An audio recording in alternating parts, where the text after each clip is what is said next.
నగరంలో లష్కర్ బోనాల సందడి నెలకొంది. సికింద్రాబాద్లోని ఉజ్జయిని మహంకాళి అమ్మవారి బోనాలను సమర్పించడానికి భక్తులు బారులు తీరుతున్నారు. ఇక మహంకాళి అమ్మవారికి బోనాలు సమర్పించేందుకు ఇవాళ తెల్లవారుజాము నుంచే భక్తులు పోటెత్తారు. ప్రభుత్వం తరపున అమ్మవారికి మంత్రి పొన్నం ప్రభాకర్ తొలి బోనం సమర్పించారు. ఇక సాధారణ భక్తుల కోసం 3 క్యూ లైన్లు, బోనాలు సమర్పించేందుకు వచ్చిన భక్తుల కోసం 2 క్యూ లైన్లు దేవస్థానం అధికారులు ఏర్పాటు చేశారు. ఇక బోనాలు సమర్పించేందుకు వచ్చిన భక్తులతో సికింద్రాబాద్ పరిసర ప్రాంతాలు సందడి నెలకొంది.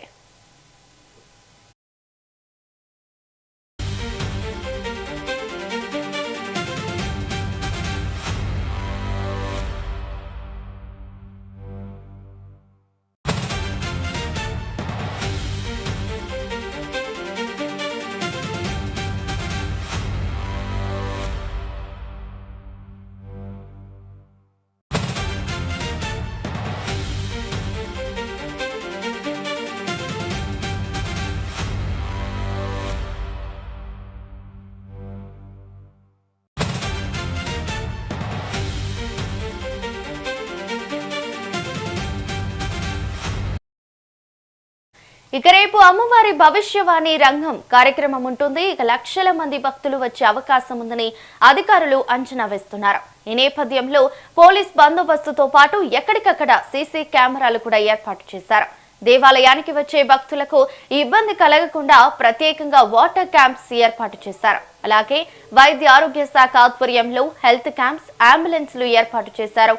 దేవాలయంలో అమ్మవారి దర్శనానికి శివశక్తులకు మధ్యాహ్నం 1 గంట నుంచి 3 గంటల వరకు సమయం కేటాయించారు. ఇక ఈ రోజు రాత్రి, రేపు రాత్రి అమ్మవారి ఫలహార బండ్ల ఊరేగింపు ఉంటుంది.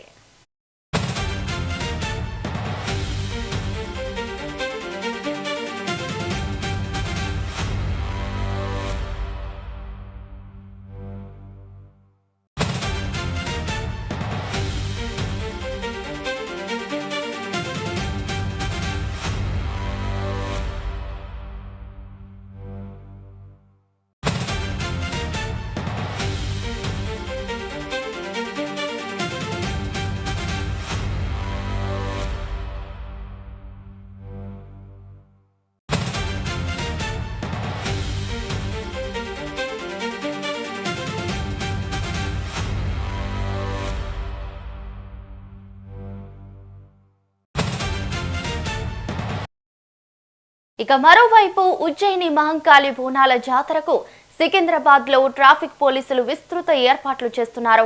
నేటి నుంచి 4 వరకు జరిగే ఈ జాతరకు పోలీసులతో ప్రత్యేక బందోబస్తు ఏర్పాటు చేశారు. ట్రాఫిక్ డైవర్షన్లు పకడ్బందీగా అమలు చేయాలని ఉన్నతాధికారులు ఆదేశించారు.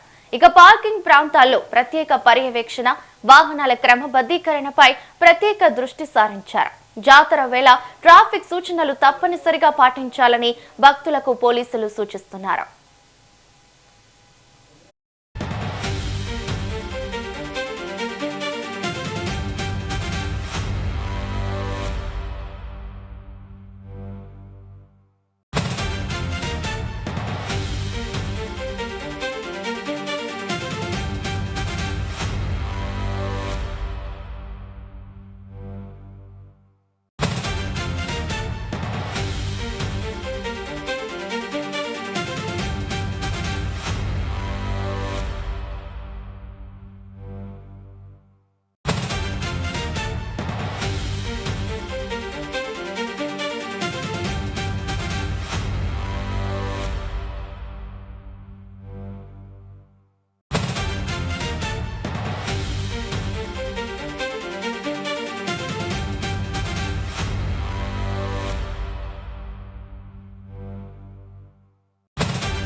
అందరూ అగ్నివైపు చేతులు.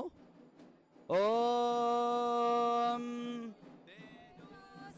तेजोमयि देहि ॐ वीर्यमसि वीर्यं मयि देहि ॐ बलमसि बलं मयि देहि ॐ ओजस्योजो मयि देहि ॐ मन्यरसे मन्यं मयि देहि ॐ सहोऽसि सहो मयि देहि।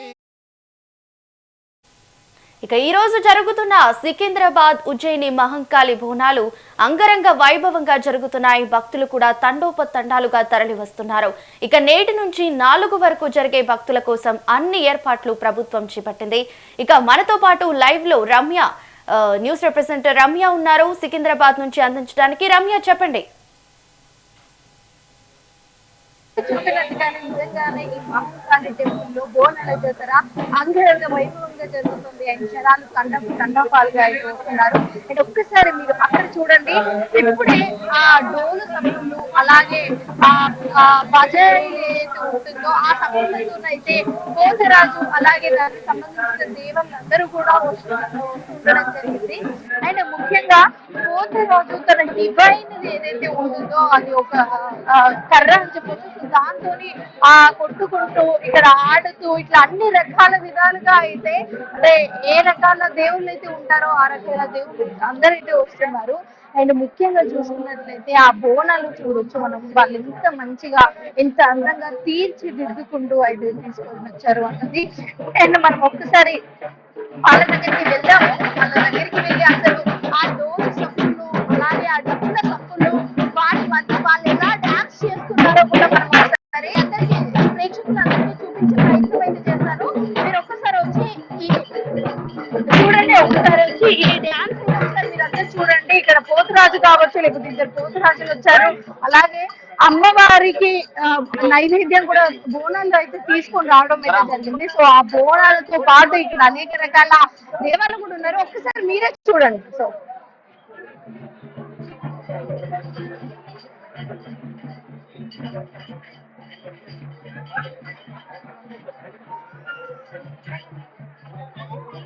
సో చూస్తున్నారు కదా రవలి. సో ఇలా అయితే మెల్లిమెల్లిగా ఒక్కొక్క ఘట్టం అయితే స్టార్ట్ అవ్వబోతుంది.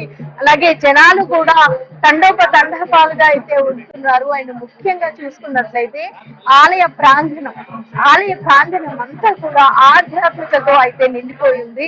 ముఖ్యంగా మనం చూసుకున్నట్లయితే ఒక్కసారి ఆ ఆలయాన్ని అలంకరించిన ఒకసారి తీరు చూడండి, అసలు ఎంత ముద్దుగా కనిపిస్తుంది అంటే మనం చెప్పొచ్చు. ముఖ్యంగా ఒకసారి చూసుకున్నట్లయితే మధ్యలో అమ్మవారు అండ్ 2 దిక్కులో కూడా సింహాలు, ఆ సింహాలను కూడా పూలతో తీర్చిదిద్దిన విధానం ఏదైతే ఉందో అది నిజంగా అందరినీ ఆకర్షణకి అయితే గురి చేస్తుంది అని చెప్పొచ్చు. ముఖ్యంగా ఆలయం లోపల చూసుకున్నట్లయితే అంటే మొన్న నుంచి కూడా ఆలయాన్ని అలంకరిస్తూ వస్తున్నారు. సో నిన్న చూసుకున్నట్లయితే మొత్తం కూరగాయలన్నీ కూడా ఇక్కడ అలంకరించడం అయితే జరిగింది. అండ్ ఇప్పుడు ముఖ్యంగా చూసుకున్నట్లయితే ఆలయం మొత్తం కూడా పండ్లు అలాగే పూలు రమ్య, మనం చూస్తున్నాము. అయితే ఈ రోజు జరిగే ప్రధాన అంశాలు కావచ్చు, పోతురాజుల నృత్యాలు అలాగే శివశక్తుల నృత్యాలు కూడా, ఇలాంటి ప్రధాన అంశాల కోసం ఆలయ అధికారులు ఎలాంటి ఏర్పాట్లు చేపట్టారు? ఇక ఆలయ అధికారుల విషయానికి వస్తే రవలి, ప్రతి ఒక్కరు కూడా వాళ్ళ రూల్స్ అండ్ రెగ్యులేషన్స్ పాటిస్తున్నారు అని చెప్పొచ్చు. సో మనం చూడొచ్చు ఇక్కడ ఆలయం ప్రాంగణంలో కావచ్చు, ఆలయం ప్రాంగణంకి ఒక 500 కిలోమీటర్ల మేర అందరూ పోలీసులు ఉన్నారు. సో వీళ్ళందరూ కూడా అంటే ఎవరికి ఎంట్రీ ఇవ్వాలి ఏంటి, అలాగే ఆలయాన్ని దర్శించుకున్న తర్వాత అట్నుంచి వేరే ఎంట్రీ వైపు ఎలా భక్తులని తరలించాలి, అలాగే ఎవరికి ఎలాంటి చిన్న సమస్య వచ్చినప్పటికీ కూడా వాళ్ళే దగ్గరుండి చూసుకుంటున్నారు. ముఖ్యంగా ఈ బార్ గేట్లు ఏవైతే ఉన్నాయో సో అక్కడ అందరూ కూడా భక్తులని ఇటువైపు తరలించడానికి అలాగే కొన్ని చోట్ల డోర్లు క్లోజ్ చేయడానికి అయితే వాళ్ళు ముఖ్య పాత్ర వహిస్తున్నారు అని చెప్పొచ్చు. అండ్ ముఖ్యంగా పోలీసులు చెబుతున్న సమాచారం ఏంటి అంటే ఇంతమంది రద్దీలో అయితే కొన్ని సందర్భాలలో జేబు దొంగలు కావచ్చు, లేకపోతే చిన్న చిన్న రాబరీలు చేసే వాళ్ళు ఉండొచ్చు. సో మీ ఫోన్లు కావచ్చు, లేకపోతే మీ దగ్గర ఉన్న కాస్ట్లీ వస్తువులు కావచ్చు జాగ్రత్తగా పెట్టుకోండి అని అయితే ఇప్పుడు ఇక్కడ పోలీసులు కూడా అందరికి సమాచారం అందిస్తున్నారు. అండ్ ముఖ్యంగా ఇంత రద్దీలో అయితే చిన్న పిల్లలు ఎవరైతే ఉంటారో వాళ్ళు కూడా తప్పిపోయే పరిస్థితి కూడా ఉండొచ్చు. సో ముఖ్యంగా చిన్న పిల్లలు ఉన్న వాళ్ళైతే జాగ్రత్తగా ఉండండి. అలాగే ఎవరైనా మిస్ అయినట్లయితే వెంటనే పోలీసుల దగ్గరికి వచ్చి చెప్పండి, మేమంతా కూడా చూసుకుంటాము అని అక్కడ మైక్ లో కూడా అనౌన్స్ చేయడం జరిగింది ఇంతకు ముందే. అండ్ పోలీసులు ఇక్కడ ప్రతి ఒక్కరికి ఏ భక్తుడికి కూడా ఎలాంటి ఇబ్బంది లేకుండా వాళ్ళకు కావాల్సిన సౌకర్యాలన్నీ అందించే ప్రయత్నం అయితే చేస్తున్నారు. రవళి, రమ్య, మనం చూసుకున్నట్లయితే ఉదయం నుంచి కూడా భక్తుల రద్దీ పెరుగుతూనే వస్తుంది. మరి భక్తులు బోనం సమర్పించి దర్శనం పూర్తి చేసుకోవడానికి ఎన్ని గంటల సమయం పడుతుంది అనుకోవచ్చు? సో రవళి, ఇప్పుడు చూసుకున్నట్లయితే అంటే మార్నింగ్ తోని ఇప్పటికి కంపేర్ చేస్తే మాత్రం మార్నింగ్ కొంచెం తొందరగానే అయింది అని చెప్పొచ్చు. అంటే అది 5, 6 అయినప్పటికీ కూడా కొంచెం రద్దీ ఉన్నప్పటికీ కూడా తీవ్రతరం అయితే కాలేదు. కానీ ఇప్పుడు చూసుకున్నట్లయితే విఐపీలు, వివిఐపీలు అలాగే సామాన్య ప్రజలు పెద్ద ఎత్తున అయితే వస్తున్నారు. సో వీళ్ళందరికీ కూడా ఆల్మోస్ట్ ఒక 30 నిమిషాల సమయం అయినా పట్టే విధంగా అయితే ఇక్కడ కనిపిస్తోంది. ఎందుకంటే ఆలయం నుంచి చాలా దూరం వరకు అటు చూసుకున్నట్లయితే చాలా దూరం వరకు అయితే ఈ క్యూ లైన్లు అయితే ఉండడం జరిగింది. సో ఈ క్యూ లైన్లలో ఎవరైతే ఉన్నారో వాళ్ళకు కావాల్సిన సదుపాయాలన్నీ కూడా ఆలయ అధికారులు కావచ్చు, లేకపోతే పోలీస్ అధికారులు కావచ్చు చూసుకుంటున్నారు. అలాగే వాళ్ళకి కావాల్సిన వాటర్ కావచ్చు, లేకపోతే చిన్న చిన్న పలహారాలు అందించే ప్రయత్నం అయితే చేస్తున్నారు. రవళి, మనకు చూస్తున్నాం అయితే ముఖ్యమంత్రి రేవంత్ రెడ్డి కూడా వచ్చే అవకాశాలు అయితే కనిపిస్తున్నాయి. మరి విఐపి దర్శనం సమయంలో సామాన్య భక్తుల కోసం ఎలాంటి ఏర్పాట్లు చేశారో పోలీసులు? సో రమలి, ఇప్పుడు మనం చూసుకున్నట్లయితే ఇప్పటి వరకే ఆల్రెడీ విఐపీలు, వివిఐపీలు అయితే పెద్ద ఎత్తునే వచ్చారు అని చెప్పొచ్చు. ఆయన వస్తూనే ఉన్నారు.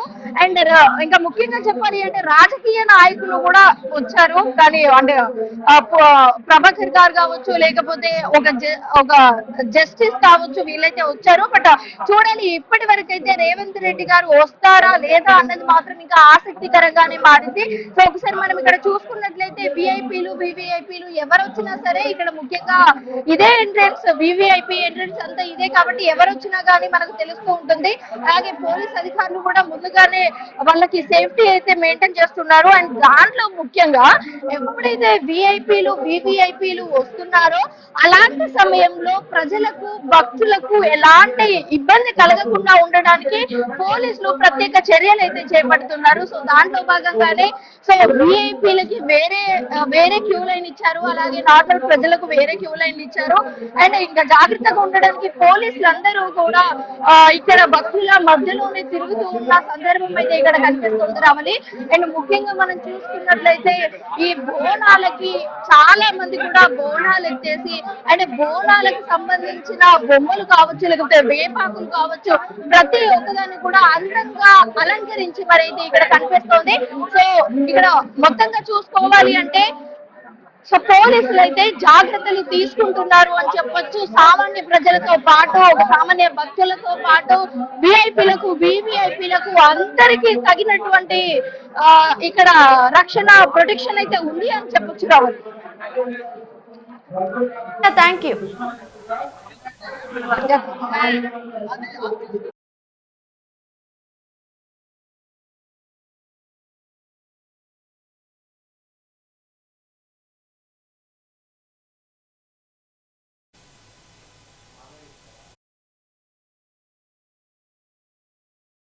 మనం చూస్తున్నాం విజువల్స్ లో అయితే బోనాల జాతర ఎంత అంగరంగ వైభవంగా జరుగుతుందో కళ్ళకు కట్టినట్టు కూడా కనిపిస్తుంది. భక్తులు తండోపతండాలుగా తరలివచ్చి అమ్మవారికి బోనం సమర్పించుకొని తమ కుటుంబం అలాగే రాష్ట్ర ప్రజలు కూడా సుఖ సంతోషాలతో క్షేమంగా వర్ధిల్లాలని కూడా కోరుకుంటున్నారు అమ్మవారికి. ఇక భక్తుల సమయం కూడా చూస్తున్నాం, 30 నిమిషాల నుంచి గంటన్నర వరకు కూడా సమయం పడుతుంది. విఐపీల దర్శనం కోసం వచ్చిన వారికి సపరేట్ బారికేడ్ల ఏర్పాట్లు కూడా చేశారు. అలాగే పోలీస్ బందోబస్తు కూడా చాలా అద్భుతంగా ఏర్పాట్లు కూడా జరుగుతున్నాయి. మరి ఇలాంటి బోనాల జాతర లైవ్ అప్డేట్స్ కోసం చూస్తూనే ఉండండి మెట్రో టీవీ.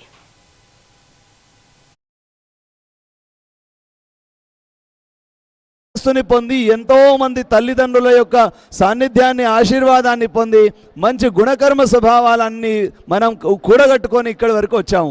ఇప్పుడు మనం కనుక శ్రేష్టమైనటువంటి అన్ని ప్రాణులలో శ్రేష్టమైనటువంటి జన్మ మానవ జన్మ.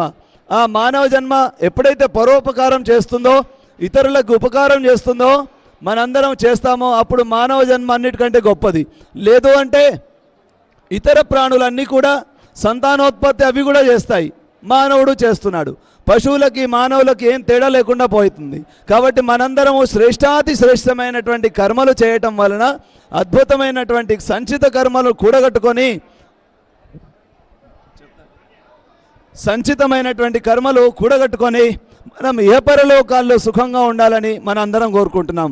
అందుకే అంటాను, మనందరం కూడా మన ఏవ మనుష్యానాం కారణం బంధ మోక్షయో. మహాభారతంలో భీష్మ పితామహుడు ఈ అద్భుతమైనటువంటి, అలాగే విదురుడు ఈ వాక్యాన్ని చెప్తున్నాడు, మన ఏవ మనుష్యానాం కారణం బంధ మోక్షయో. మనం గనుక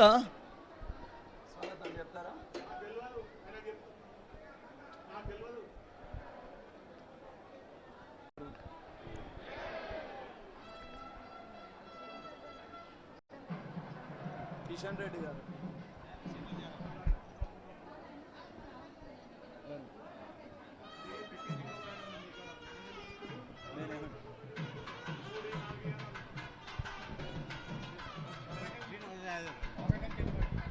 స్వాగతం, సుస్వాగతం.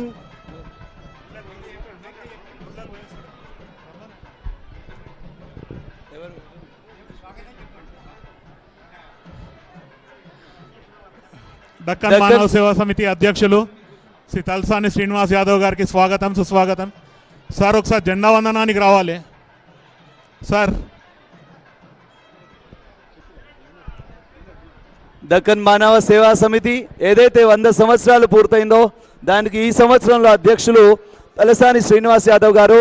దయచేసి వారు కూడా వారి అధ్యక్షతలో ఈ కార్యం జరుగుతుందండి. వారికి కూడా స్వాగతము. స్వాగతం. హలో. విచ్చేస్తున్నటువంటి ఈ దర్శనానికి వచ్చినటువంటి భక్తులు, ఈ జాతరలో పాల్గొన్నటువంటి వారి అందరి భక్తులకు కూడా స్వాగతం. వారందరూ కూడా భగవంతుని దగ్గర ఎక్కువగా తక్కువ ఏం లేదండి. మనం వ్యవస్థని మనం సృష్టించాము. మనందరం కూడా అమ్మవారు అందరినీ చూస్తుందండి. వారు ఎక్కడ ఉన్నా సరే నాకు దర్శనం కలగలేదు, నేను దూరంగా ఉన్నాను, తోసేస్తున్నారు, నేను దూరంగా నూకేస్తున్నారు, నన్ను మధ్యలో ఉన్నాను అని ఏమనుకోకండి. అమ్మవారి యొక్క సంపూర్ణ కృపా కటాక్షము అందరిపైన ఉంటుంది. అణువులో ఉన్నారు భగవంతుడు, ఆ పరమేశ్వరుడు ప్రతి అణువులో ఉన్నాడు కనుక మన దగ్గర మన లోపల కూడా ఉన్నాడు. కాబట్టి మనం ఏమి అనుకోకండి, మనస్సులో మరెవరు తోసేసినా సరే మనస్సులో భగవన్నామ స్మరణ చేసుకుంటూ పోండి, ఆ పరమేశ్వరుణ్ణి స్మరించండి, సకారాత్మకంగా ఆలోచిస్తూ ముందుకు వెళ్ళండి. సకారాత్మక ఆలోచనతో మనం ముందుకు వెళ్ళినప్పుడు మన ఎప్పుడు కూడా అభివృద్ధి కోసం కోరుకుంటూనే ఉండాలి. చిన్నగా హీనంగా మనం ఆలోచనలో ఉండకూడదు. అందరి యొక్క ఉపకారం, నేను ఇంతకుముందు అన్నాను, మానవులు ఎప్పుడైతే శ్రేష్టమైనటువంటి కర్మలు చేస్తారో అప్పుడు మానవుడు అందరికంటే గొప్పవాడు అవుతాడు. ఇతర ప్రాణులు, ఇతర వనరులు, నీళ్లు కానీ, నదులు కానీ, సముద్రాలు కానీ, జలచరాలు కానీ ఇవన్నీ కూడా మనకు పరోపకారం చేస్తూనే ఉన్నాయి. అవిటి ప్రాణం లేకుండా కూడా చేస్తున్నాయి. చెట్లు చాలా అద్భుతమైనటువంటి గాలిని ఇస్తూ ఉంటాయి, మనకు ప్రాణవాయువుని ఇస్తున్నాయి. ఆ చెట్ల ద్వారా మనందరం జీవిస్తున్నాము. కాబట్టి అటువంటి అవన్నీ కూడా ఏమీ చెప్పకుండానే మన పరోపకారం చేస్తుంది. ఆవులు, ప్రాణులు, ఇతర పశుపక్షాదులన్నీ కూడా మన ఉపకారం కోసమే ఉన్నాయి. కాబట్టి మనమందరము మానవులమై, ఇంత బుద్ధిమంతులమై, అందరికంటే మేధాశక్తి సంపన్నులమైనటువంటి మనందరం కూడా శ్రేష్టమైనటువంటి కర్మలు చేయటం వలన మనందరం కూడా బాగుంటాము. రాష్ట్రం